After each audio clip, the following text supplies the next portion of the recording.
Halo semuanya, selamat datang kembali di channel Alur Cerita ini. Sebelum kita mulai jangan lupa untuk tekan tombol like dan subscribe, agar kalian bisa selalu update cerita-cerita seru dan menarik di channel ini. Mari kita game on. Bab 156. Wang Dousan terbang di udara, menekan ke arah Ferraro seperti gunung. Gambar ilusi burung bangau seputih salju muncul di belakangnya. 1000 tangan bulu, dengan teriakan nyaring, telapak tangan Wang Dousan melayang di udara, meninggalkan ribuan bayangan yang melesat ke arah Ferraro. 1000 tangan bulu pada awalnya hanya keterampilan serangan berantai yang relatif umum dari garis darah bangau salju, tetapi dengan kekuatan menakutkan Wang Dousan, itu melebihi kekuatan ledakan gempa salju miliknya. Yang lebih menakutkan adalah fakta bahwa dia telah memilih momen ini untuk mengaktifkan totemnya, yang semakin memperkuat serangannya. Ferraro merasakan tekanan besar mulai mencekiknya seolah-olah seekor naga purba tiba-tiba terbangun. Dia tahu situasinya tidak baik. Dia mengumpulkan semua energinya dan fokus untuk melawan serangan Wang Dousan. Manusia serigala berputar-putar di sekitar lengannya saat ia menyerang, menghantam 1000 tangan bulu Wang Dousan dan menghasilkan tampilan cahaya yang menyilaukan. Sesaat kemudian, tubuh Ferraro terlempar ke udara. Dia membanting ke tanah seperti meteor. Dia meninggalkan kawah saat benturan saat tubuhnya terus jatuh ke tanah. Sosok besar Wang Dousan mulai turun seperti gunung di atas Ferraro. Ferraro membanting tanah, meminjam kekuatan untuk terbang ke udara. Dia nyaris menghindari sosok Wang Dousan. Debu beterbangan kemana-mana, gelombang kejut dari benturan menghantam Ferraro. Mati, dengan teriakan lain, Wang Dousan menyerbu ke depan lagi. Tangannya yang besar mengayun ke arah Ferraro lagi. Wang Dousan menembaki semua celah sekarang, auranya terus melambung ke ketinggian yang tak tertandingi. Serangan telapak tangan yang kuat mendarat di wajah Ferraro, menyebabkan dia jatuh dengan cepat di udara. Darah segar menyembur dari mulutnya. Ferraro terkejut. Danbe terkejut, Mendiano terkejut. Seorang manusia mengandalkan kekuatannya sendiri untuk melukai pejuang kuil. Ferraro sangat marah. Bajingan, gelombang vitalitas seperti api tiba-tiba meledak dari tubuhnya. Wang Dousan melihat ini dan tertawa. Oh, kamu akhirnya akan menggunakan kekuatan yang kamu dapatkan dari kuil Origin Energy. Wang Dousan tahu dengan jelas bahwa Ferraro hanya menggunakan gerakan yang biasa digunakan oleh pemuda ras ganas. Dia belum melepaskan kekuatan dari kuil energi asal. Tapi tamparan itu benar-benar menghancurkan semua kesombongan Ferraro. Dia menyadari bahwa lawan di depannya tidak akan mudah dihadapi. Api mulai mengaum, dan gelombang Origin Energy akhirnya mulai bergerak. Kali ini, mereka tidak hanya bersaing dalam hal kekuatan fisik murni. Sekarang, kekuatan alam yang diperoleh dari lingkungan perlu dipertimbangkan juga. Ferraro tampaknya diselimuti api Origin Energy. Tubuhnya mulai tumbuh lebih besar dan berotot. Dia menggeram. Kamu ingin melihat kekuatan kuil? Baik, saya akan membiarkanmu melihatnya sendiri. Ayo, Raging Inferno. Saat Ferraro berteriak, gelombang api yang sebenarnya muncul dari tubuhnya. Ferraro sepertinya tiba-tiba berubah menjadi bola api yang hidup. Nyala api tidak membahayakan tubuhnya sama sekali. Namun, Wang Dousan, yang jaraknya hampir 100 kaki, bisa merasakan panas yang menyengat. Ekspresi Wang Dousan sedikit berubah setelah melihat Ferraro yang terlahir kembali dari api. Menggunakan serangan Origin Energi tipe api atau tipe es tidak jarang, tetapi seperti skill Fireball, kebanyakan dari mereka memprioritaskan kontrol. Keterampilan yang bisa mengubah seseorang menjadi obor hidup, bagaimanapun, jarang terjadi. Yang terpenting, bagaimana dia bisa terus bertarung. Orang ini benar-benar tertutup api, memberinya perisai api pasif. Untuk mendaratkan pukulan, Wang Dousan pertama-tama harus menghadapi amukan api, terlebih lagi jika dia sendiri yang terkena. Ini adalah ras ganas. Ras ganas tidak tertarik menggunakan taktik atau keterampilan yang rumit seperti bola api atau peluru energi asal. Mereka lebih suka menggunakan metode yang paling sederhana dan langsung untuk memperkuat diri mereka sendiri. Salah satu caranya adalah menambah tubuh fisik mereka dengan Origin Energy dan menggabungkan api dan kekuatan fisik mentah untuk meningkatkan kekuatan mereka ke tingkat yang belum pernah terjadi sebelumnya. Sederhana, langsung, dan eksplosif. Ferraro juga mulai mengkonsumsi batu asal yang dibawanya. Meskipun api dari kuil energi asal sangat kuat, mereka menghabiskan banyak energi asal. Karena ras ganas menggunakan energi asal untuk meningkatkan kekuatan fisik mereka, mereka tidak memiliki banyak energi asal yang benar-benar tersedia untuk digunakan dalam tubuh mereka. Karena itu, Ferraro tidak membawa apapun ke reruntuhan bersamanya selain 10.000 batu asal untuk dikonsumsi selama pertempuran. Baginya, ini adalah sumber daya kultivasi yang paling berguna. Pada saat ini, Ferraro melolong Crimson Wolf Fury. Itu adalah Crimson Wolf Fury lainnya. Namun, lautan api tiba-tiba keluar dari red eye manusia serigala, dan seolah-olah tiba-tiba berubah menjadi naga yang menyala-nyala. itu menari di udara, lalu menyerbu Wang Dousan. Api liar dari pukulan menyelimuti Wang Dousan, membuatnya terbang saat aroma harum daging panggang melayang di udara. Ferraro dengan ganas melepaskan hampir 10 pukulan berturut-turut. Pukulan seperti besi membakar dengan intens saat api melonjak ke langit, menutupi seluruh medan duel. Yang bisa dilihat penonton hanyalah api dan lebih banyak api. Angin tinju melonjak saat nyala api hanya tumbuh lebih intens. Manusia serigala mata merah berubah menjadi roh yang menyala-nyala, melolong saat niat bertarungnya terus melambung. Di tengah kobaran api yang mengamuk ini, seluruh tubuh Wang Dousan dipenuhi luka bakar. Hambatan sama sekali tidak berguna pada saat ini, serangan tinju yang ganas akan menghancurkan penghalang sihir apapun secara instan. Bahkan tubuh fisiknya yang kuat tidak dapat menahan panas yang mengamuk, kulitnya mulai berubah menjadi abu. Lemak yang terkumpul terus-menerus diubah menjadi kekuatan hidup, membantu Wang Dousan pulih dari luka beratnya. Namun, nyala api terus menyala, artinya dia harus menanggung lebih banyak penderitaan. Wang Dousan menjerit kesakitan. "Ayo, menangis!" Berteriak, "Mati!" Ferraro tertawa senang. "Kamu pasti sedang bermimpi." Wang Dousan menyerang Ferraro, melancarkan pukulan. Ferraro ingin menghindar, tetapi dia menemukan bahwa pukulan ini datang lebih cepat dari yang dia duga dan dia mungkin tidak dapat menghindarinya. Pukulan itu mendarat di wajahnya. Darah disemprotkan melalui udara, hidung Ferraro telah tergencet. Dia melolong marah, Wang Dousan menyerbu dan melepaskan pukulan lain. Ferraro menemukan dengan kaget bahwa kecepatan Wang Dousan tiba-tiba melonjak. "Ini, bagaimana mungkin?" Ferraro berteriak kaget. "Ini benar-benar tidak aneh. Saya sebenarnya sangat berterima kasih atas serangan Anda, saya merasa lebih ringan dan lebih ringan." Kekuatan Wang Dousan membengkak saat dia berteriak. "Tidak semuanya, semakin banyak. Semakin baik, tubuh fisik yang berat akan memberi seseorang kekuatan yang besar, tetapi itu juga akan menjadi beban yang ekstrim, sangat mengurangi kecepatan seseorang." Karena lemak di tubuh Wang Dousan terus dikonsumsi, berat badannya juga menurun, kekuatannya akan menurun karenanya, tapi kecepatannya akan meningkat. Seseorang harus mengakui bahwa, pada saat ini, Wang Dousan menjadi lebih kuat. Dia akhirnya bisa memamerkan kekuatan dan kecepatannya sendiri. Jika dia berulang kali menderita cedera, menyebabkan berat badannya turun di bawah ambang batas, kondisi fisik Wang Dousan akan menurun. Siapa yang mengharapkan seseorang menjadi lebih kuat setelah terluka parah? Pada saat itu, Ferraro diserang oleh 1000 tangan bulu Wang Dousan lagi. Tidak seperti sebelumnya, kekuatan di balik pukulan itu telah berkurang, tetapi akurasinya meningkat pesat. Ferraro terkena 16 pukulan hampir bersamaan. Dia merasakan energi itu dengan keras menghantam tubuhnya dan menyerangnya, menyebabkan dia akhirnya tanpa sadar memuntahkan seteguk darah.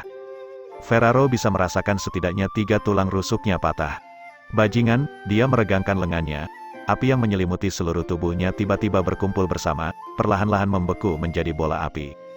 Tampaknya ras ganas ingin bermain menggunakan bola api juga. Satu perbedaan, bagaimanapun, adalah bahwa bola api ini berkumpul di lengan kirinya. Tinju kirinya terbuka menjadi cakar, melayang di udara menuju Wang Dousan. Cakar api serigala serakah, cakar api serigala serakah turun ke Wang Dousan. Tidak seperti serangan panik sebelumnya, serangan ini tampaknya memiliki momentum yang mengesankan di belakangnya. Bab 157. Ketika Ferraro melepaskan cakar ini, Su Chen, Danba, dan yang lainnya menjadi serius. Mereka tahu bahwa ini adalah saat paling kritis dalam pertempuran. Wang Dousan juga menyadari hal ini. Dia tidak ragu lagi. Gambar bangau salju muncul di belakangnya. Ledakan gempa salju, setelah mengeluarkan bertonton tenaga hidup karena cedera terus-menerus, kekuatannya menurun. Dan ledakan gempa salju sekali lagi menjadi teknik terkuat Wang Dousan. Gempuran salju yang dilepaskan teknik ini juga merupakan counter yang bagus untuk amukan api yang digunakan lawannya. Salju dan api berbenturan satu sama lain. Kesibukan salju dan es berterbangan di udara. Cakar api sudah menyapu udara, dingin, cahaya bersalju menyelimuti api, tapi tidak bisa sepenuhnya memadamkannya. Nyala api, yang telah sangat dikompresi, membawa momentum yang menakutkan saat membelah lingkungan yang membeku. Itu masih mendarat di dada Wang Dousan setelah kehilangan sekitar setengah dari momentumnya. Percikan menyala tersebar di mana-mana. Di tengah ledakan, Wang Dousan terbang di udara. Setelah diperiksa lebih dekat, setengah dari tubuhnya telah disapu oleh cakar, memperlihatkan organ dalamnya. Sungguh serangan cakar yang menakutkan. Secara bersamaan, Ferraro menjerit tragis. Bahkan saat dia telah melukai Wang Dousan dengan parah, seluruh lengan kirinya tiba-tiba hancur. Benang salju, selain ledakan gempa salju, Wang Dousan juga menggunakan Snow Thread, namun, dia tidak menggunakan senjatanya untuk bertahan tetapi untuk melakukan serangan balik. Setelah serangan Ferraro mendarat, tekniknya telah selesai, dan keluaran energinya menurun. Saat itulah dia yang paling lemah, jadi Snow Thread langsung memotong lengannya. Ferraro melolong marah, dia tidak memiliki teknik seperti Wang Dousan yang membantunya mengubah lemaknya menjadi kekuatan hidup untuk pulih. Jika lengannya hilang, itu akan hilang selamanya. Ketika dia memikirkan tentang harga yang telah dia bayar untuk membunuh hanya satu manusia, Ferraro akhirnya meledak karena marah. Danba menghela nafas, memang, manusia itu cukup kuat. Meskipun kami memenangkan duel ini, Anda telah menghancurkan prajurit kuil. Anda telah mencapai tujuan Anda. Su Chen tersenyum sedikit, apakah kamu pikir kamu menang? Dia sudah mati, apakah kita belum menang? Danba membalas. Aku sudah mengatakan bahwa teknik Devouring the Heavens Wang Dousan mengubah lemaknya menjadi kekuatan hidup. Selama dia belum menjadi bagian dari dendeng manusia, mengapa kamu mengatakan bahwa dia sudah mati? Ekspresi Danba berubah.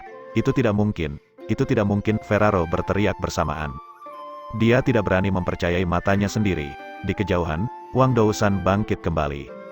Serangan cakar Ferraro telah mengiris setengah dari tubuhnya, tetapi bagian yang hilang itu sekarang tumbuh lagi dengan kecepatan yang hampir tak terbayangkan. Baru pada saat ini Ferraro akhirnya menyadari bahwa Wang Dousan menjadi jauh lebih kurus. Dia awalnya sangat gemuk, tetapi dia telah kehilangan sebagian besar sekarang. Lemak Anda membantu Anda pulih dari cedera Anda, kata Ferraro tidak percaya. Kamu baru sadar, Wang Dousan menggelengkan kepalanya karena kecewa, kupikir kau sudah menemukannya sejak lama, ras ganas benar-benar tidak memiliki kecerdasan pertempuran. Sebelumnya, saat dia bertarung dengan Ferraro, Wang Dousan terus-menerus menghabiskan simpanan lemaknya. Namun, karena dia mengonsumsinya dengan kecepatan tetap dan Ferraro hanya berkonsentrasi pada pertempuran, Ferraro sama sekali tidak memperhatikan bentuk tubuh Wang Dousan. Akhirnya, ketika dia hampir membunuh Wang Dousan, memaksa Wang Dousan untuk mengkonsumsi sejumlah besar simpanan lemaknya, Ferraro akhirnya menyadari apa yang sedang terjadi. Seseorang harus mengakui bahwa ras ganas benar-benar tidak banyak menggunakan otak mereka. Ketika mereka bertarung, mereka tidak pernah mempertimbangkan segala sesuatu secara rasional. Sebaliknya, mereka menggunakan fisik bawaan mereka untuk mendapatkan kemenangan. Ekspresi kasar muncul di wajah Ferraro, pertukaran sengit dan pahit hanya memaksa lawannya untuk mengkonsumsi sebagian besar lemaknya. Di sisi lain, lukanya tidak ringan, dan dia telah menghabiskan banyak energi. Dengan kata lain, jika mereka terus bertarung, dia tidak akan memiliki banyak kesempatan untuk menang. Saat memikirkan hal ini, Ferraro merasa hatinya tenggelam. Wang Dousan telah pulih sepenuhnya pada saat dia selesai berbicara. Dia menggerakkan lehernya, lalu memeriksa dirinya sendiri. Akhirnya aku kurus lagi. Sudah lama sekali, sejak aku merasa sangat tidak terkendali. Pakaiannya sudah benar-benar robek. Satu-satunya pakaian yang tersisa sebagian adalah sepatunya, tetapi tidak muat lagi di kakinya. Wang Dousan juga melemparkannya ke samping. Dia menghabiskan beberapa energi asal untuk membentuk sepasang celana, menutupi bagian vitalnya sebelum berkata, kalau begitu, akankah kita melanjutkan? Meskipun dia mengajukannya sebagai pertanyaan, dia menyerang Ferraro bahkan sebelum menyelesaikan hukumannya. Setelah kehilangan lebih banyak lemaknya, kecepatan Wang Dousan semakin meningkat. Bangau salju yang dipamerkan sekarang adalah bangau salju yang sebenarnya. Wang Dousan mengambil inisiatif dengan cepat, tinjunya terbang keluar, sekali lagi meninggalkan banyak bayangan di belakang mereka. Setelah kehilangan sebagian besar kekuatan fisiknya, keunggulannya dalam kecepatan menjadi semakin jelas. Tekad melintas di mata Ferraro ketika dia melihat Wang Dousan menyerangnya. Dia melolong, ras ganas tidak akan kalah, bahkan dalam kematian, kita tidak akan kalah. Auranya mulai melambung pada saat itu, dan niat membunuh yang menjulang tinggi terpancar darinya. Kemudian, dia menyerang. Dia secepat Wang Dousan, dan keduanya saling menabrak, api sekali lagi meletus, menelan sekitarnya. Tinju Ferraro meledak seperti guntur, setiap pukulan diisi dengan momentum yang kuat, seolah-olah dia tidak pernah terluka sejak awal. Setelah melihat pemandangan ini, He Yuandong tertegun. Bagaimana ini bisa terjadi? Bagaimana dia masih memiliki kemampuan tempur yang begitu kuat? Su Chen berkata, itu pasti teknik terlarang yang tidak bisa digunakan sembarangan. Bagaimana Anda tahu? He Yuandong berhenti, Su Chen mengangguk ke arah Danba, lihat wajahnya. He Yuandong melirik dan menemukan bahwa ekspresi Danba berat, ekspresi sedih di matanya. He Yuandong mengerti, memang, Danba menghela nafas dan berkata, karena kamu sepertinya sudah tahu, tidak ada gunanya menyembunyikannya darimu. Ya, Ferraro telah menggunakan teknik terlarang. Teknik ini akan mengekstraksi semua kekuatan hidup di dalam tubuhnya, memungkinkannya untuk mengabaikan rasa sakit saat bertarung. Jadi, terlepas dari apakah dia menang atau kalah, dia akan mati di sini hari ini. Untuk menang, Ferraro rela memberikan segalanya, bagaimanapun juga, reputasi prajurit kuil tidak boleh ternoda karena dia. Manusia bukanlah lawan yang layak dari ras ganas. Manusia selalu mengandalkan trik licik untuk menang, bukan kekuatan mereka sendiri. Saat Ferraro memikirkan ini, kemarahan di hatinya mencapai titik kritis. Pukulan liar dan biadab menghantam Wang Dousan, membuatnya terbang lagi. Tanpa lapisan lemak yang tebal, kecepatan Wang Dousan melonjak, namun, kekuatan fisiknya telah sangat menurun. Dia kira-kira setara kekuatannya dengan anggota klan bangsawan Bloodline sekarang. Dengan lolongan biadab, Ferraro melepaskan pukulan yang tak terhitung jumlahnya. Keduanya bentrok lagi. Jaring tinju terbang yang telah dibentuk oleh 1000 tangan bulu Wang Dousan secara paksa terkoyak. Pukulan kuat menghujani Wang Dousan, menyebabkan dia memuntahkan seteguk darah segar. Sekali lagi, tubuhnya berlumuran darah. Sesaat kemudian, sejumlah besar lemak diubah menjadi kekuatan hidup lagi, dan Wang Dousan pulih dengan cepat. Namun, pada titik ini, dia sudah sebesar orang normal. Jika Wang Dousan memiliki sekitar 6 nyawa pada awalnya, jumlah ini terus dikurangi oleh Ferraro menjadi sekitar 2. Kekuatan seorang prajurit kuil segera terlihat. Meski begitu, Ferraro melanjutkan serangan gencarnya. Sekarang hidupnya hampir berakhir, dia memfokuskan seluruh energinya untuk membunuh Wang Dousan. Wang Dousan berada dalam kesulitan, telapak tangan lain mengirim Wang Dousan terbang. Wang Dousan jatuh ke tanah dan jatuh, tetapi secara mengejutkan Ferraro tidak mengejar lebih jauh. Wajahnya pucat pasi, segera terlihat jelas bahwa dia telah menghabiskan banyak energi untuk melepaskan serangan yang bertubi-tubi ini. Setelah mengonsumsi lebih banyak lemaknya, Wang Dousan telah pulih sepenuhnya. Jumlah lemak yang tersisa hanya cukup untuk memulihkan setengah nyawanya. Wang Dousan tanpa daya menggelengkan kepalanya. Prajurit kuil benar-benar kuat. Namun, bukan berarti aku tidak punya kartu truf. Saat dia berbicara, dia mengeluarkan sebotol obat dan meneguknya. Setelah melihatnya memiringkan kepalanya ke belakang, Ferraro mengambil kesempatan itu dan menyerang ke depan. Tinjunya yang seperti besi berteriak di udara. Wang Dousan menghabiskan obatnya. Dia bahkan tidak punya waktu untuk membuang botol kosong itu sebelum tinju Ferraro sudah berada tepat di depannya. Pukulan ini sepertinya akan menghancurkan kepala Wang Dousan. Wang Dousan tiba-tiba mengangkat tangannya dan meraih pergelangan tangan Ferraro. Ferraro menemukan keterkejutannya yang luar biasa bahwa pukulannya terhenti di jalurnya. Tidak hanya itu, Wang Dousan mampu memaksanya mundur. Aura menakutkan mulai muncul dari Wang Dousan, yang menatap Ferraro sebelum berkata dengan muram, "Mari kita lihat siapa yang lebih kuat sekarang." Dia meraih lengan Ferraro, mengangkatnya ke udara, lalu membantingnya ke tanah. Dampak besar meninggalkan kawah besar di tanah. Ferraro merasa dagingnya akan terlepas dari tulangnya. Tapi dia masih cukup ulet. Dia mendorong tanah dengan satu tangan dan terbang ke udara, kakinya menendang ke arah Wang Dousan. Wang Dousan mengaktifkan tangan 1000 bulunya lagi, membanting Ferraro kembali ke tanah. Jika sebelumnya, Ferraro akan memiliki banyak cara untuk menghadapi Wang Dousan hanya dengan mengandalkan kekuatan fisiknya yang murni. Tapi pertempuran ini telah berlangsung selama beberapa waktu. Pada titik ini, Ferraro berada di ambang terakhir energinya. Dia hanya bisa menyaksikan Wang Dousan melemparkannya ke tanah lagi dan lagi seolah-olah dia hanyalah sebuah karung pasir. Diangkat dan dibanting ke tanah, berulang-ulang. Ini bukan lagi pertempuran, ini adalah penghinaan. Dia disiksa sampai mati. Ferraro melolong gila. Tidak, ibumu, Wang Dousan menjawab dengan keras. Dia meraih tubuh Ferraro dan melemparkannya ke udara. Dia kemudian melompat ke udara dan memukul Ferraro dengan tinjunya. Setelah sejumlah hantaman keras, Ferraro melayang di udara seperti bintang jatuh sebelum mendarat dengan keras di tanah. Kali ini, dia tidak bangkit kembali. Bab 158. Setelah mendarat di tanah, Wang Dousan menghela napas dalam-dalam. Energi yang melonjak di tubuhnya perlahan mulai tenang. Wang Dousan merasakan kelemahan yang belum pernah dia rasakan sebelumnya. Itu bukan efek samping dari penggunaan obat kekuatan. Sebaliknya, dia belum terbiasa dengan kehilangan kekuatan yang tiba-tiba. Rasanya sangat menyenangkan memiliki kekuatan. Dia berjalan beberapa langkah ke sisi Ferraro. Ferraro masih bernapas, namun, teknik terlarangnya akan segera berakhir, dan kekuatan hidupnya perlahan memudar. "Kamu menang," kata Ferraro di antara napas yang terengah-engah. Nada suaranya membawa jejak ketidakpuasan dan gangguan. "Itu tidak masuk hitungan. Saya awalnya ingin melawan Anda hanya berdasarkan kekuatan saya sendiri. Tetapi sayangnya, saya masih terpaksa menggunakan obat kekuatan yang diperkuat," jawab Wang Dousan. Untuk pertempuran ini, Su Chen telah menyiapkan obat untuknya. Itu adalah kartu truf terakhirnya. Namun, Wang Dousan tidak mau menggunakannya. Dia ingin menggunakan kekuatannya sendiri untuk mengalahkan lawannya. Sayangnya, bahkan setelah menghabiskan lemak yang telah dia rawat selama 4 tahun, dia masih belum bisa meraih kemenangan. Dia terpaksa menggunakan satu botol obat kekuatan. Meski hanya satu vial, di mata Wang Dousan, dia sudah kalah. Ferraro tampaknya tidak keberatan. Kalian manusia tidak sekuat kami, tapi kalian lebih baik dalam mempelajari semua hal lainnya. Bukankah kalian semua ahli dalam alkimia? Itu benar, tapi aku juga menggunakan senjataku. Peraturan menyatakan bahwa saya hanya dapat menggunakan sumber daya yang bernilai paling banyak 10.000 batu asal. Senjata saya bernilai 8.000 batu asal, dan obatnya bernilai 2.500 lagi. Saya melampaui batas 500 batu asal, jadi pada prinsipnya, itu masih kerugian saya. Jadi begitu, jejak kegembiraan terlihat di wajah Ferraro. Dia ingin mengatakan sesuatu yang lain, tetapi kata-kata itu mati di lidahnya. Dia meninggal. Setelah melihat Ferraro mati, Wang Dousan menghela nafas.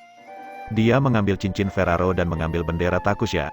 Dia perlahan berjalan ke arah Su Chen dan yang lainnya sebelum tiba-tiba menyadari bahwa dia tidak gemuk lagi. Tidak perlu baginya untuk bertindak seolah-olah dia masih terbebani oleh berat badannya. Jadi dia berlari ke arah Su Chen dan berkata, "Aku sudah kembali, misi berhasil." "Bagus sekali," Su Chen menepuk punggungnya. "Sayangnya, saya masih harus menggunakan botol obat," kata Wang Dousan dengan sedikit kecewa. Su Chen mengerti kekecewaannya. "Jangan khawatir, suatu saat, aku akan memiliki jurus yang lebih baik untuk diberikan kepadamu di masa depan. Kamu akan bisa mengalahkan prajurit kuil itu bahkan tanpa habis-habisan." "Kalau begitu aku akan sabar menunggu." Wang Dousan tersenyum lebar.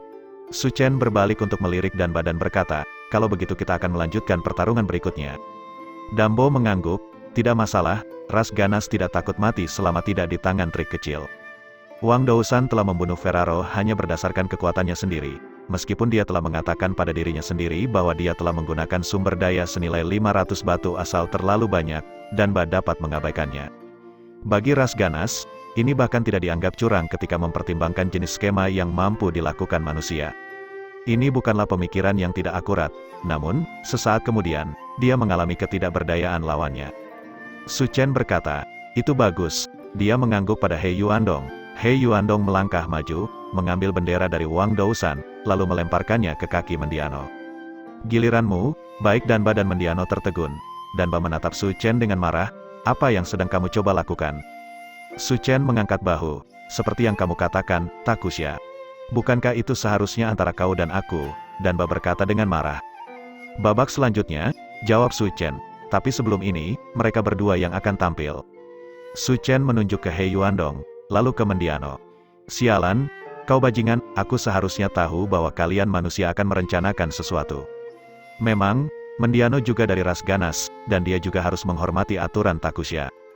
Namun, dia bukan prajurit kuil. Dia tidak benar-benar yakin bahwa dia bisa mengalahkan manusia ini. Di sisi lain, meski He Yuandong belum bertarung, auranya tetap stabil. Terbukti, dia adalah individu yang sangat stabil, dan dia mungkin yang terkuat di antara kelompok manusia ini. Dengan manusia seperti lawan Mendiano, Danba tidak percaya diri untuk meraih kemenangan. "Tidak, aku tidak, saya setuju," kata Mendiano tiba-tiba. "Apa?" Danba menatap Mendiano dengan kaget dan marah. Mendiano berkata, "Aku mengerti perasaanmu, Danba, namun, ini adalah Takusya, tradisi dasar kehormatan kita. Individu ras ganas bisa mati, tetapi dia tidak bisa tidak memiliki kehormatan." Danba berkata dengan berat, "Ferraro sudah mati." "Ya, tapi dia meninggal dengan cara yang pantas. Dia tidak terbunuh oleh skema jebakan manusia, tetapi oleh kekuatan pribadi manusia itu. Kita seharusnya tidak keberatan tentang itu. Aku juga sama. Danba, pastikan ini duel yang adil terlepas dari siapa yang akan menang atau kalah." Mendiano tahu betul bahwa dia mungkin bukan lawan He Yuandong, jadi yang dia minta hanyalah duel itu adil.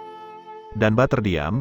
Dia bisa dengan paksa ikut campur, tetapi ketika dihadapkan dengan tradisi rasnya sendiri dan mengejar kejayaan, tidak ada yang bisa dia lakukan. Untuk sesaat, dia benar-benar membenci tradisi ini. Tradisi ini membuat ras ganas berani dan galak, tetapi mereka hanya akan berani dan garang.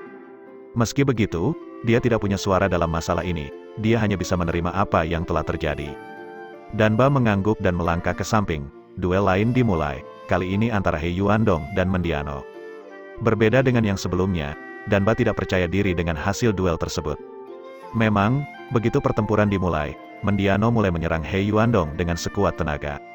Tidak ada jejak warna yang terlihat di wajah Danba. Biasanya, pihak yang lebih lemahlah yang akan menyerang paling ganas di awal pertempuran. Ini karena mereka tahu bahwa membuang-buang waktu tidak akan membantu mereka sama sekali. lebih baik habis-habisan di awal dan menyelesaikannya dengan satu pukulan. Dalam keadaan tertentu, taktik ini bisa efektif, tapi ternyata tidak ada gunanya melawan He Yuandong. He Yuandong tidak memiliki gaya bertarung yang eksplosif, dia sangat stabil. Selama masa pelatihan, dia sudah menjelaskan fakta ini. Apapun tugas yang dihadapi, dia selalu mengerjakannya dengan tenang dan teratur, tidak terlalu cepat atau terlalu lambat. Terkadang, dia mungkin melewatkan kesempatan, tetapi itu juga berarti dia jarang melakukan kesalahan.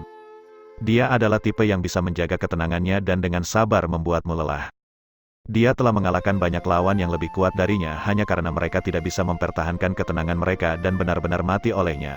Su Chen telah melawannya 6 kali di masa lalu dan kalah 6 kali. Dapat dikatakan bahwa seseorang dengan kepribadian He Yuandong adalah lawan yang sempurna untuk orang seperti Su Chen. Institut Naga Tersembunyi telah mempertimbangkan stabilitas dan kekuatan pribadinya yang mengesankan saat memberinya peringkat nomor 1. Orang ini, bahkan ketika menghadapi semburan serangan Mendiano, masih tidak tergesa-gesa.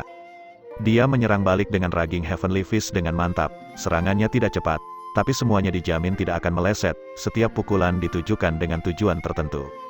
Mendiano menggunakan setiap taktik dengan setiap variasi yang dimilikinya, tetapi pada akhirnya, dia tidak dapat menghentikan He Yuandong. Dia bahkan tidak mendapatkan kesempatan untuk mempertaruhkan nyawanya. He Yuandong memastikan bahwa tubuhnya selalu ditutupi dengan penghalang. Pertahanan tubuh fisiknya sudah lumayan. Dengan dukungan penghalang sihir, tidak peduli kartu truf apapun yang Mendiano coba tarik, mustahil baginya untuk mengalahkan He Yuandong dalam satu serangan. Bahkan jika dia melewatkan banyak peluang atau menghabiskan banyak origin energi, He Yuandong akan terus bertarung dengan mantap. Ini adalah taktik yang telah disiapkan Su Chen untuknya, yang kebetulan sesuai dengan kepribadian He Yuandong. Ketika individu yang sudah stabil memberikan perhatian khusus untuk meminimalkan risiko, kehati-hatian dan pertahanan yang tidak dapat ditembus orang itu sudah cukup untuk membuat kebanyakan orang menjadi marah dan tidak berdaya. Ketika dihadapkan dengan pertahanan yang hati-hati dan tak tertembus ini, Mendiano mendapati dirinya perlahan kehabisan energi. Serangannya berangsur-angsur kehilangan kekuatannya, dan kecepatannya juga mulai berkurang. Berdasarkan tren penurunan ini, sepertinya He Yuandong dapat dengan santai membunuhnya dengan serangan telapak tangan kapan saja. Namun, He Yuandong terus bertarung dengan santai, sama sekali mengabaikan kondisi Mendiano. Mendiano benar-benar putus asa, dia menatap He Yuandong dan berteriak, "Aku akan mempertaruhkan semuanya." Saat dia melolong, gambar totem muncul di belakangnya. Ini adalah totem penjaga Mendiano. Berdasarkan kekuatannya, seharusnya tidak mungkin untuk sepenuhnya membentuk totem penjaga. Tapi saat ini, Mendiano, dalam keputusasaannya, tidak peduli lagi.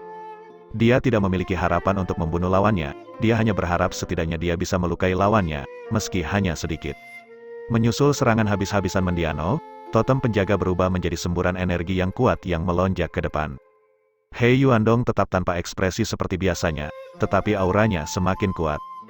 Gambar ilusi amukan binatang membara muncul di belakangnya, menghantam totem penjaga Mendiano. Tabrakan tersebut menghasilkan tampilan cahaya yang paling menyilaukan sejak pertempuran dimulai. He Yuandong mendengus dan mundur beberapa langkah, gelombang energi yang kuat menabrak penghalangnya. Setelah berkedip dan mengirimkan percikan api kemana-mana, penghalang itu menghilang, dan tetesan darah muncul di sudut mulut He Yuandong. Tapi itu saja, dia melirik Mendiano. Mendiano bergoyang sedikit sebelum jatuh ke tanah, dia meninggal. Bab 159, Danba menghela nafas saat dia melihat Mendiano mati. Meskipun dia tidak mengharapkan Mendiano mati, tapi tidak ada yang bisa dia lakukan. He Yuandong melepas cincin Mendiano, lalu kembali dan berkata, "Misinya berhasil." "Terima kasih atas kerja kerasmu," jawab Su Chen dengan senyum hangat. Kemudian, dia menatap Danba. "Sepertinya giliran kita sekarang." Danba menatap mayat Ferraro dan Mendiano sebelum tiba-tiba berkata, "Bisakah kamu menungguku untuk mengurus mayat mereka? Aku khawatir tidak ada yang akan merawat mereka setelah aku mati."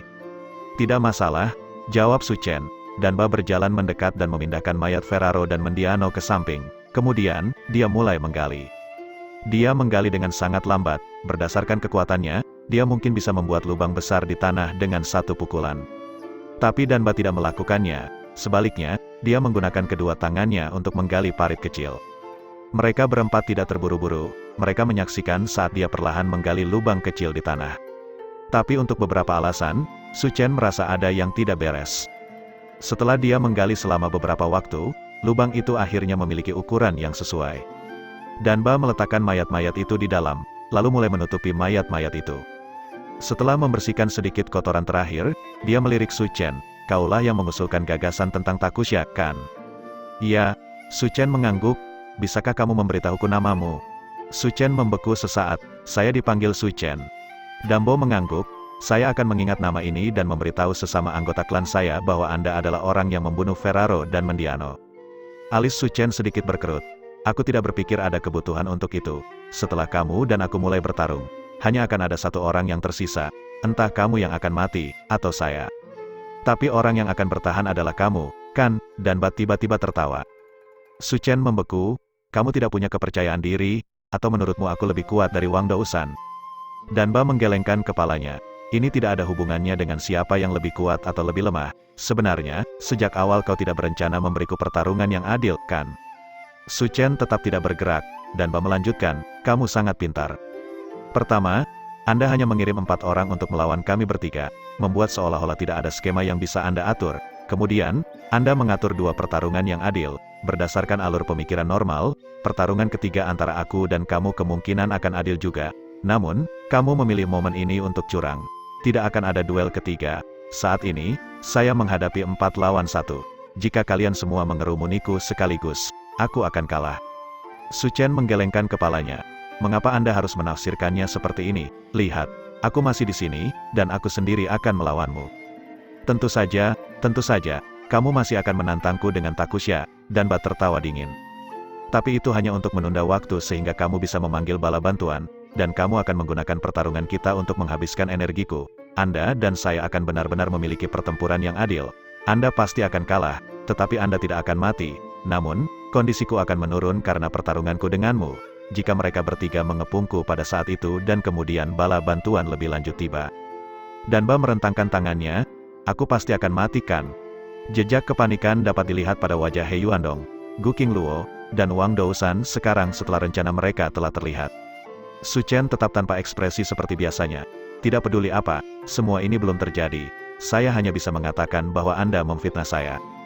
"Apakah itu fitnah atau tidak, sangat mudah untuk ditebak." Danba tiba-tiba tersenyum. Dia melompat mundur dan berkata, "Saya menolak tantangan Takusya Anda." Sebagai pemuda ras ganas, dia benar-benar menolak tantangan Takusya.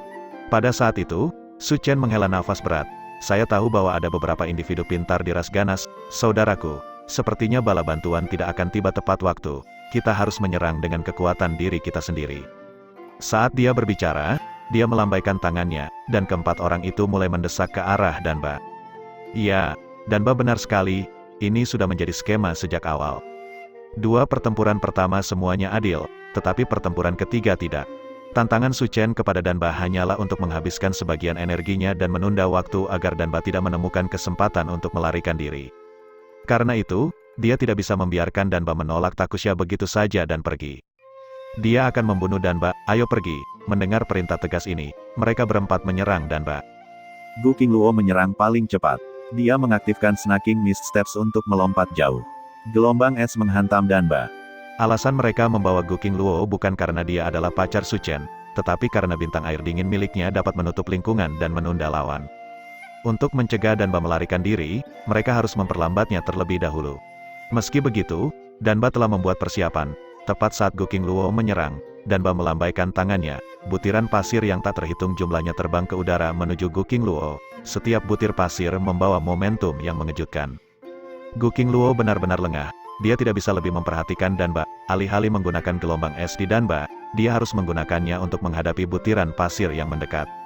Pada saat yang sama, Su Chen, He Yuandong, dan Wang Dousan telah tiba. Danba buru-buru mundur. Kali ini, dia benar-benar mundur saat menghadapi begitu banyak lawan. Dengan semua orang mengejarnya ke arah ini, mereka pasti akan berlari melewati lubang yang dia gali untuk Ferraro dan Mendiano. Wang Dousan pertama, Su Chen kedua, dan He Yuandong ketiga. Saat mereka bertiga melewati lubang, Danba menunjuk ke atas dengan penuh semangat dengan tangannya. Dinding bumi tiba-tiba terangkat dari tanah. Dinding ini diatur waktunya dengan sempurna. Itu terjadi untuk memotong He Yuandong dari Su Chen dan Wang Dousan, membuat He Yuandong terperangkap sejenak di belakang tembok. Selanjutnya, Danba menyerang. Serangan telapak tangan setajam silet ditembakkan ke arah Wang Dousan. Wang Dousan ingin memblokir, tetapi dia menemukan butiran pasir beterbangan ke arahnya. Danba menyembunyikan segenggam pasir di tangannya. Segenggam pasir membutakannya, dan reaksi Wang Dousan agak lambat. Danba memanfaatkan kesempatan itu dengan tiba-tiba berbalik arah. Dia menyerang Su Chen. Dia ingin membunuh Su Chen. Bahkan dalam keadaan seperti ini, dia ingin membunuh Su Chen. Pada saat ini, Gu Qingluo, He Yuandong, dan Wang Dousan untuk sementara sibuk dengan serangan Danba. Su Chen sekarang menghadapi Danba sendiri. Meski hanya sesaat, Danba ingin bergerak untuk membunuh Su Chen. Dia meluncurkan tinju, kekuatan yang mengejutkan. Energi asal yang kasar mulai dimampatkan saat tato totemik di tubuhnya bersinar menyilaukan. Seekor elang berbulu besi bermahkota muncul. Danba mengepalkan tangan kanannya tepat saat elang besar di langit mengeluarkan teriakan menusuk. Kolom ki terbentuk dari langit ke telapak tangan Danba sebelum dia meluncurkannya ke Su Chen.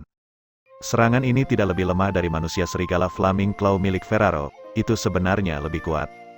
Dia ingin membunuh Su Chen dengan satu pukulan. Tidak ada waktu untuk menghindar, dan Su Chen tidak berniat untuk menghindar.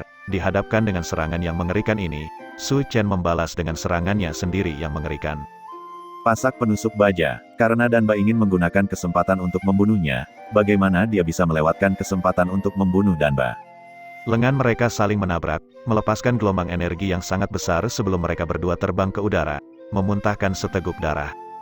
Dalam pertukaran pukulan ini, keduanya sebenarnya memiliki kekuatan yang sama. Saat mereka terbang menjauh satu sama lain, Danba memberi isyarat dengan tangan kirinya, mencakar Su Chen. Secara bersamaan, Su Chen mengorientasikan dirinya kembali dan melepaskan erupting elang api, tidak berusaha menghindar. Dengan dua ledakan, keduanya terkena serangan yang lain, sementara Su Chen terkena serangan cakar lawan. Erupting elang apinya meledak di bagian tengah tubuh Danba, meninggalkan luka berdarah. Keduanya terbanting ke tanah. Pada saat ini, He Yuandong, Wang Dousan, dan Gu Qingluo menyerang. Su Chen bertukar luka dengan Danba tepat untuk saat ini. Danba, bagaimanapun, mendengus dengan dingin. Dia tiba-tiba menunjuk ke dinding di kejauhan. Dengan keras, dinding batu itu pecah.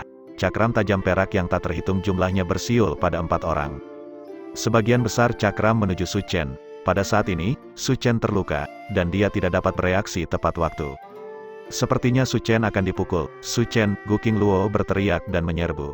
Bintang air dingin aktif saat membekukan sebagian besar cakram perak. Secara bersamaan, He Yuandong menyerang, meraih Su Chen, dan berguling. Piringan perak menggores melewati punggungnya, memotong sepotong daging. He Yuandong menggeram kesakitan. Wang Dousan harus memfokuskan seluruh energinya untuk menangani cakram perak. Danba mendorong ke tanah, asap tebal dan debu dikirim ke udara, langsung mengaburkan lingkungan dan membuatnya sangat sulit untuk melihat banyak hal di sekitarnya. Tidak baik, dia akan lari. Su Chen mengabaikan lukanya saat dia berteriak, maju ke depan. Tapi setelah keluar dari asap dan abu, dia tidak bisa menemukan jejak sosok Danba. Dia lari. Su Chen berbalik untuk melirik awan debu dan asap di belakangnya. Disitulah Danba menguburkan Ferraro dan Mendiano. Terbukti, saat dia sedang mengubur mereka, dia sebenarnya diam-diam membuat persiapan. Tidak hanya dia mampu menghentikan He Yuandong pada saat kritis, tetapi dia juga hampir membunuh Su Chen dan berhasil melarikan diri. Orang ini telah menjebak kita. Ekspresi Su Chen mematung.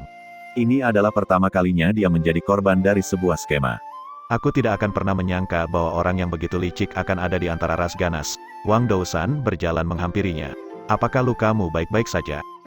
Su Chen memeriksa lukanya sendiri dan berkata, ini tidak ringan, tapi bisa ditangani. Aku memukul pria itu dengan armor piercing owl dan erupting elang api. Dia tidak akan bisa pergi jauh.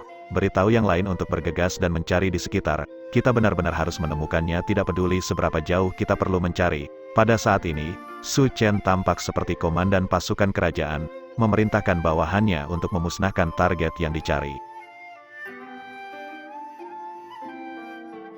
Bab 160, jika memungkinkan, Su Chen lebih suka membiarkan Ferraro dan Mendiano pergi daripada Danba.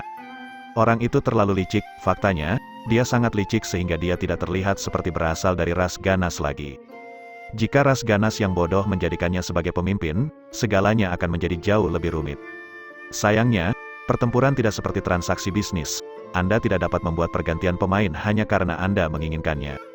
Meskipun semua siswa lainnya tiba dengan cepat dan mulai mencari di sekitar, mereka tidak dapat menemukan Danba. Para siswa bukanlah tentara bayaran. Mereka tidak mampu mengeluarkan terlalu banyak energi hanya untuk menemukan Danba, dan mereka terpaksa kembali ke Gunung Batu dengan tangan kosong setelah beberapa waktu. Sepanjang jalan ke sana, Su Chen jelas dalam semangat buruk. Baiklah, kamu tidak perlu terlalu melankolis. Kami masih bisa menghabisi 2 individu ras ganas. Salah satunya adalah pejuang kuil. Ini semua adalah pencapaianmu, kata He Yuandong sambil menghiburnya. Danba benar-benar tidak sederhana. Fakta bahwa dia melarikan diri akan memberi kita masalah tanpa akhir di depan. Su Chen menghela nafas. Aku tahu, namun, kamu tidak perlu terlalu cemas. Pertama-tama, dia terluka, dan ras ganas tidak memiliki banyak obat pemulihan.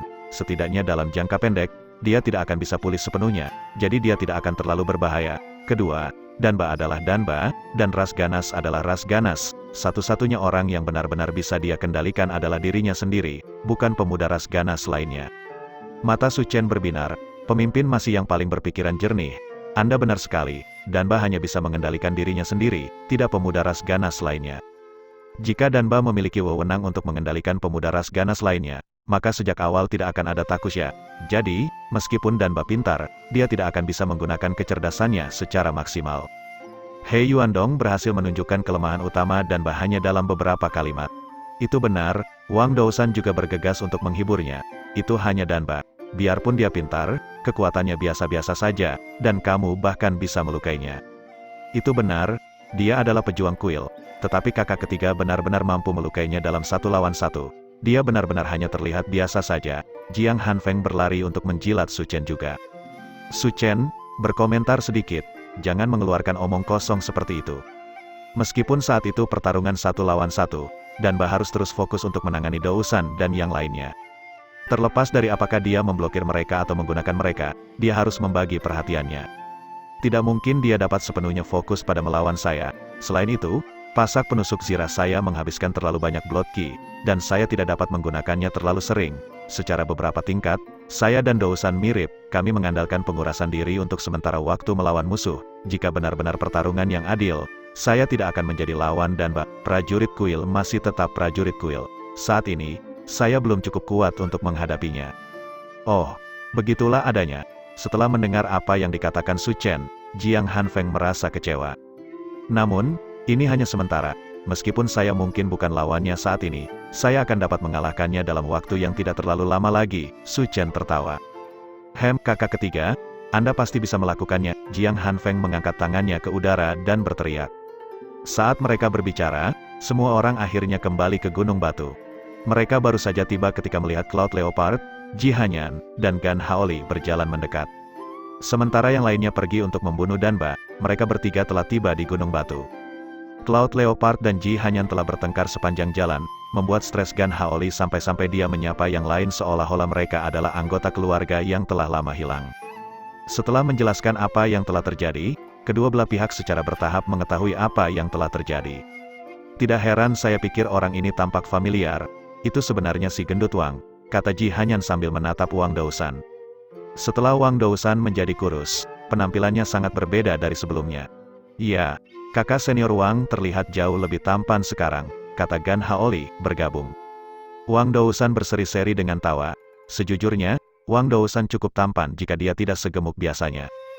Cloud Leopard dengan dingin menambahkan, dia juga jauh lebih lemah. Wang Dousan sangat marah. Sialan, macan tutul, apakah kamu tidak tahu bagaimana mengatakan sesuatu yang beradab untuk sekali ini? Cloud Leopard berbalik dan mengabaikannya. Baiklah, jangan bertengkar, kata He Yuandong. Saat ini, Danba tidak akan bisa mengawasi kami untuk saat ini karena dia cedera. Sudah waktunya untuk mewujudkan rencana kita. Rencana yang dimaksud oleh He Yuandong adalah pendirian markas besar yang telah didiskusikan oleh Qi Weiyan dan Su Chen sebelumnya. Menggunakan Gunung Batu sebagai markas, mereka bisa mengirimkan tim dan mengumpulkan sumber daya. Individu yang lebih kuat akan dibentuk menjadi tim kecil untuk ekspedisi, sedangkan yang lebih lemah akan tetap menjaga markas, menangani logistik, dan bertindak sebagai bala bantuan jika perlu. Jika dihadapkan dengan gangguan kecil, tim kecil akan mengurusnya. Namun, jika menghadapi masalah yang lebih besar, mereka bisa meminta bala bantuan atau menggabungkan tim. Su Chen telah melakukan ini ketika dia meminta hampir 10 orang untuk membantunya menghadapi binatang iblis di hutan. Di dalam reruntuhan, kemungkinan akan ada lebih dari 1 binatang iblis. Jika diperlukan, siapapun dapat meminta cadangan tim lain. Jika mereka menemukan target berbahaya, seperti pemuda ras ganas lainnya, mereka dapat berlari kembali ke arah Gunung Batu dan menembakkan panah SOS. Orang-orang di Gunung Batu juga akan bereaksi. Dengan cara ini, kemampuan mereka untuk menjelajahi reruntuhan akan menjadi jauh lebih besar, dan juga akan jauh lebih aman. Ada total 26 orang di gunung saat ini: He Yuandong, Qi Weiyan, Su Chen, Feng Yigu, Zhu Anyi, Shen Yucheng, Shen Longcheng, Pi Yuanhong, Wang Dousan, Cloud Leopard, Yue Longxia, Ji Hanyan, Gu Qingluo, Xi Jiangbai, Fan Ruzi, Sui Dong, Li Yun, Wu Xiao, Wang Xuanan, Gan Haoli, Jiang Hanfeng, Wei Yang, Yan Ling, Ma Xuan, Han Linxia, dan Ji Ruoyu.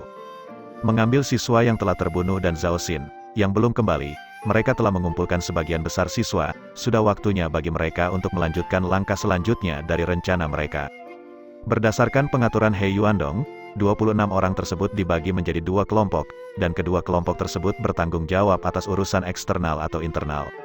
Su Chen, Gan Haoli, Jiang Hanfeng, Wei Yang, Yan Ling, Ma Xuan, Han Linxia, dan Ji Ruoyu membentuk tim 8 orang yang bertanggung jawab untuk menangani segala sesuatu di dalam markas, termasuk menjaga gunung dan membentuk tim penyelamat darurat.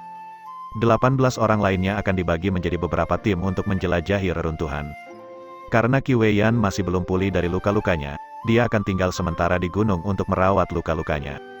Wang Dousan benar-benar menjadi jauh lebih lemah setelah kehilangan semua lemak itu, jadi dia ditempatkan bersama Cloud Leopard, Gu Qingluo, dan Yue Longxia. He Yuandong, Wu Xiao, dan Shen bersaudara adalah tim 4 orang lainnya, dan mereka adalah yang terkuat. Mereka memilih untuk menuju ke utara, di mana gunung besar lainnya berada. Tugas mereka bukanlah untuk mengumpulkan sumber daya tetapi terutama untuk mengintai area tersebut, mengumpulkan sumber daya saat mereka pergi, untuk menentukan langkah selanjutnya yang baik. 3 tim 3 orang yang tersisa masing-masing memilih arah. Mereka akan berangkat saat matahari terbit dan kembali saat matahari terbenam, menjelajahi lingkungan sekitar dan mengumpulkan sumber daya. He Yuandong akan menangani urusan eksternal, sedangkan urusan internal akan ditangani oleh Qi Weiyan. He Yuandong berkata kepada Su Chen, ekspresi gelisah di wajahnya, "Saya tahu bahwa saudara Su sangat berpengetahuan dan berbakat, dan akan lebih cocok untuk menyerahkan logistik internal kepada Anda. Namun, mengingat kantor pusat kami harus berhubungan dengan semua siswa lain, kami perlu mengoordinasikan tim siswa lain, yang memerlukan sentuhan manusia dibandingkan dengan pengetahuan murni. Weiyan sangat cocok untuk ini.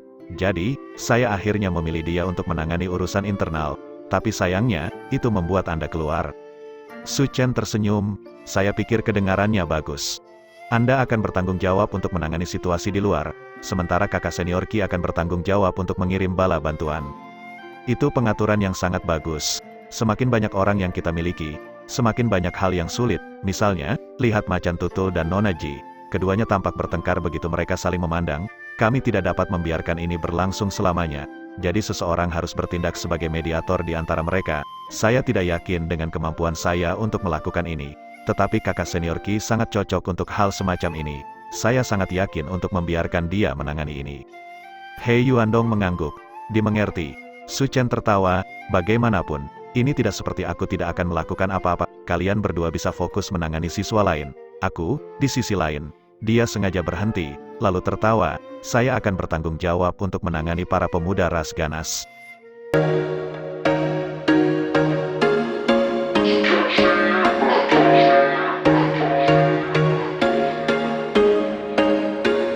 There was once a day that I would pray for you. I'd go and misbehave just so you'd notice too. Sneaking looks up and down from across the room. And damn, what a hell of a